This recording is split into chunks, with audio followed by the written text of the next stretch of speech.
पासीलाई उठाउँछ भन्ने र त हो त्यो छ कि अनि बालेन आयो डोजर ल्याउँछ यहाँनिर सबैजनालाई गर्छ भनेर कति वर्ष अगाडिदेखि हो बस्नु भएको 30-40 वर्ष हामी जन्मेकै यही हामीहरू तपाईँ भन्नु त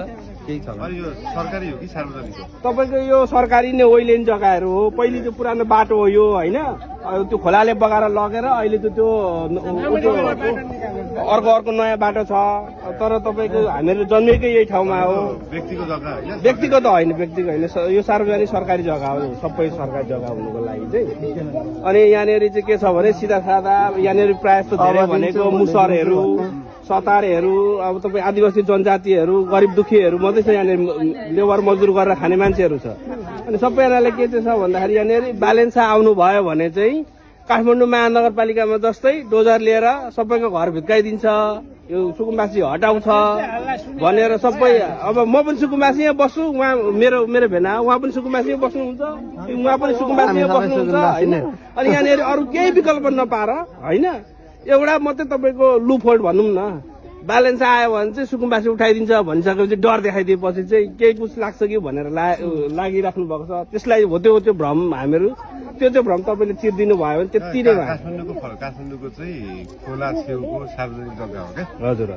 काठमाडौँको चाहिँ खोलाको जग्गा हजुर काठमाडौँको त्यो खोला छेउमा बसेको चाहिँ उहाँहरूको लागि हो क्या हजुर बाढी आउँदाखेरि हजुर त्यो उहाँहरू बसेको बस्ती भन्दा माथिसम्म आउँछ क्या हजुर अनि हरेकचोटि बर्खा लाग्दा असारमा चाहिँ उहाँहरूलाई निकालेर अर्को ठाउँ लानुपर्छ नि त काठमाडौँमा गर्न खोजेको चाहिँ उहाँहरू जोखिममा बस्नु भएकोलाई सेफ ठाउँमा राख्नु पर्यो भनेको तर त्यस्तो गलत नेगेटिभ चाहिँ डोजर जस्तो देखियो खास चाहिँ मान्छेको ज्यान जोगाउनलाई हो खोला छेउबाट हटाउनु खोजेको खोला छेउ भन्दा बाहेक बिचको त भूमि आयोगबाट लगत सङ्कलन गरेर नेपाल सरकारले दिने हो कि जग्गा नेपाल सरकारले दिनुपर्छ त्यो स्थानीय सरकारको सिफारिसमा नेपाल सरकारले दिने हो कि जस्तो यहाँको त रियल हो नि यहाँको त 40-50 वर्ष अगाडिदेखिको जन्मेको हामी यहाँ यो रियल भयो 48 सालदेखि 23वटा आयोग भन्यो तर तपाईँहरू अझै पनि अहिलेसम्म लगत सङ्कलन भएको उठाउँदै लान्छन् कर तिराउँछन् होइन जस्तो भर्खर तपाईँको यो सरकार ढल्नुभन्दा अगाडि पनि हामीहरूले भूमि आयोगबाट आइओरी फर्म सम भरेर सबै गरेर पैसा कर सबै तिरेको छ हामीहरूले तिर्नुको लागि मैले त्यो भनेको थिएँ त यो चाहिँ भूमि आयोगमा चाहिँ पार्टीको मान्छे टिका लगाएर सुनेको मैले हेरेको थिएँ तपाईँको हेर्नु पार्टीसँग नजिक भएकोले चाहिँ लाल पूर्जा भए पनि अर्को लाल पूर्जा पाउने भयो हजुर जिन्दगीमा लाल पूर्जा नभएकोले कहिले पनि नपाउने भयो क्या हजुर त्यो सिस्टम चाहिँ सुधार्नु पर्यो भन्ने कुरा हो क्या हजुर सुकुम्बासीलाई विस्थापन गर्ने होइन व्यवस्थापन गर्ने हो व्यवस्थापन गर्न होइन हामीहरू जतिकोले त हामी बुझ्छौँ होइन तर सिधा सादा जनता हुनुहुन्छ गरिब दुखीहरूलाई चाहिँ के छ भन्दाखेरि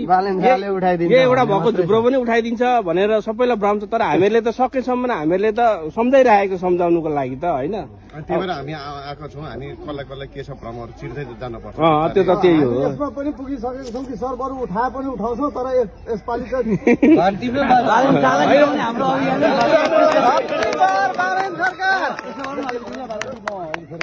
होइन यसपालि नयाँ सबै कमल 5 भनेको लगभग क्षेत्र नम्बर 5 भनेको पहिलादेखि नै एमालेको गढ हो अब यसमा के छ अब हाम्रो घन्टीले या स्वतन्त्रले या बालेनजीको आफ्नो व्यक्तिगत के छ हाम्रो तपाईँको एजेन्डाहरू के छन् त्यो पनि हामीले बुझ्न पाए राम्रो हुन्थ्यो तपाईँको लगभग यहाँ एमालेको गढ हामीले छिर्दैछौँ किन युवालाई हामीले देश सुम्पिनु पर्ने छ त्यही भएर हामी युवाहरू लागिरहेका छौँ अब हामीले अस्ति पनि दाइसँग कुरा भयो मेरो बालेनजी कहिले आउने अब चुनाव आइसक्यो लगभग आइसक्यो नि त उहाँका एजेन्डाहरू के छन् या त बालेनजीको एजेन्डा मात्रै होइन स्वतन्त्र पार्टीको एजेन्डा के छ त भोलि त देशलाई 2/3 बहुमत दिएर बालेनजीलाई प्रधानमन्त्री बनाउने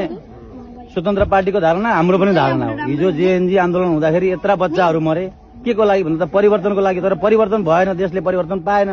अब बालेनजीको योजना चाहिँ के छ त या स्वतन्त्र पार्टीको एजेन्डा के छ त हामीले पनि बुझौँ न तपाईँ हामीले त बुझौँला एउटा कुरो व्यक्तिगत भेटेर बुझ्ने भन्दा पनि सबैले बुझ्ने हिसाबले चाहिँ एजेन्डा के छ भन्ने कुरा चाहिँ बुझौँ न भन्ने कुरा मेनिफेस्टो तयार पार्दैछु हरेकको छुट्टा छुट्टै हुन्छ नि त तपाईँले बुझ्न खोजेको स्वास्थ्यको होला शिक्षाको होला पूर्वाधारको होला सबैलाई सबै चिजको हुँदैन नि त व्यापार गर्नेलाई व्यापारको होला किसानलाई खेतको होला कृषिमा के हुन्छ जो मान्छेलाई जे सम्बन्धी एजेन्डा बुझ्न मन छ त्यो तयार पार्दैछ त्यसको छुट्टा छुट्टै सबै बुझाउनलाई अब फागुनको पहिलो सातामा चाहिँ हामी सार्वजनिक गरेर यो क्षेत्रको छुट्टै एजेन्डा हुन्छ मन्त्रीको छुट्टै हुन्छ पार्टीको छुट्टै हुन्छ सबै ठाउँको छुट्टा छुट्टै हुन्छ यो त हो कि अब अर्को कुरा के हो भने हामीले अब तपाईँ एक कार्यकाल झन्नै मेयर भएर बस्नुभयो काठमाडौँमा हामीले नेपाललाई स्वास्थ्य र शिक्षा केही मात्रामा कम गर्न सकिँदैन पुरै निशुल्क त होइन त्यो भयो भने एउटा कुरो के हुन्छ भने युवाहरू विदेश पलायन हुनु पर्दैन म पनि 20 वर्ष खाडीमा बसेर आएको हेर्नु अहिले हातमा जिरो हो बसुन्जेल पैसा हुन्छ यहाँ आएपछि एउटा व्यवसाय गर्नलाई पनि गाह्रो छ नेपालको स्थिति त्यो छ त्यो भएकोले गर्दा जति सक्दो स्वास्थ्य र शिक्षामा तपाईँले पहुँच दिलाउन सक्नुभयो भने हामीले साँच्चै भन्नु विदेश जानु पर्दैन म 20 वर्ष भयो विदेश बसेर आएको काठमाडौँमा के गरेका छौँ भन्दाखेरि तपाईँको पैसा नहुने विपन्नले चाहिँ प्राइभेट स्कुलमा पनि 10% सिट कक्षा कोठामा 100 वटा सिट छ भने 10 वटा सिट चाहिँ विपन्नले पाउँछ थाहा पाउनु भएको छ होला त्यो फेरि देशभरिकाले पाउने हो कि वर्षको 20-30 हजारले पाउँछ अहिलेसम्म 60-70 हजारले पाउँछ त्यसको पैसामा हिसाब गर्ने हो भने त्यो 50-60 अर्ब रुपियाँ बराबर हो क्या त्यो भनेको सुरुमा त विपन्नलाई दिन सक्नु पर्यो नि त 100% फ्री त हाम्रो संविधानमा लेख्नु त लेख्यो बजेट छैन 19 खर्ब बजेटले 100% पैसा हुनेलाई पनि फ्री भन्ने चाहिँ हुँदैन तर हुनु चाहिँ के पर्यो भन्दाखेरि खल्तीमा पैसा नहुनेले पनि शिक्षा र स्वास्थ्य चाहिँ पाउनु पर्यो